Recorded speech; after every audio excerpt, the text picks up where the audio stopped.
সোমবার পেটে ব্যথা নিয়ে বছর 85 বৃদ্ধ নেপাল চন্দ্র দাস ভর্তি হন দুর্গাপুর মহকুমা হাসপাতালে।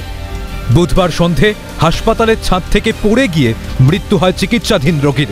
হাসপাতাল কর্তৃপক্ষ পুলিশকে দিয়ে পরিবারকে জানায় হাসপাতালের ছাদ থেকে পড়ে মৃত্যু হয়েছে নেপাল চন্দ্র দাসের। এখন প্রশ্ন উঠেছে, কিভাবে সরকারি হাসপাতালের নিরাপত্তা বেষ্টনী পেরিয়ে ছাদে উঠলেন বৃদ্ধ? নেপাল চন্দ্র দাস দুর্গাপুর নগর নিগমের 26 নম্বর ওয়ার্ডের সুভাষপল্লী এলাকার বাসিন্দা ছিলেন। এখন প্রশ্ন হচ্ছে যে হাসপাতালে যে সিসিটিভি যে রয়েছে এবং হাসপাতালে যে নিরাপত্তা বেষ্টনী রয়েছে সেই ফাঁকফোকর গোলে কিভাবে নেপালবাবু অর্থাৎ 85 বছরের এক বৃদ্ধ চলে এলো সেই ছাদের সামনে এবং সেখান থেকে সে ঝাঁপ দিল, যেটা হচ্ছে হাসপাতাল কর্তৃপক্ষ যেটা পরিবারকে জানিয়েছে। ঘটনা ঘিরে অসহায়তার সুর শোনা গেল দুর্গাপুর মহকুমা হাসপাতালের সুপারের গলায়। আপনারা জানলেন কি? মানে আপনারা থেকে আমরা জানি না, আমরাই দৌড়ে আমাদের ছেলে দেখতে হলো ঝাঁপ দিচ্ছি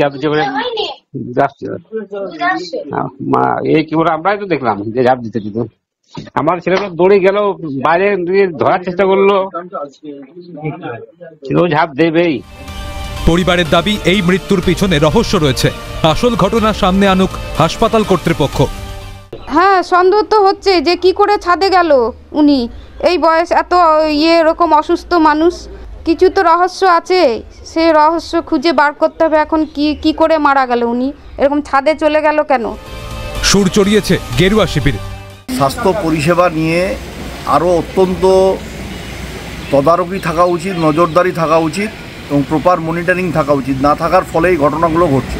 আমরা অনুরোধ করব যারা এখানে দায়িত্বশীল আধিকারিক আছেন তাদের এই বিষয়ে অত্যন্ত সজাগ হওয়ার প্রয়োজন আছে। গোটা ঘটনায় তদন্তের দাবি জানিয়েছে শাসক শিবির।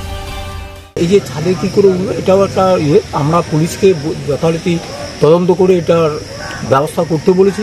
পুলিশ দেখো, হসপিটাল অথরিটিও এটা দেখবে। পুলিশ ইতিমধ্যে তদন্ত শুরু করেছে, তদন্তের গতি কোন দিকে যায় সেদিকেই তাকিয়ে রয়েছে পরিবার। কিন্তু গোটা ঘটনায় কিন্তু স্বাভাবিকভাবে ফের প্রশ্নের উঠল দুর্গাপুর মহকুমা হাসপাতালের মতো সরকারি হাসপাতালের নিজের নিরাপত্তা ব্যবস্থা, সেই নিরাপত্তা ব্যবস্থা নিয়ে। দুর্গাপুর থেকে রাজেশ সেনগুপ্ত, ক্যালকাটা নিউজ।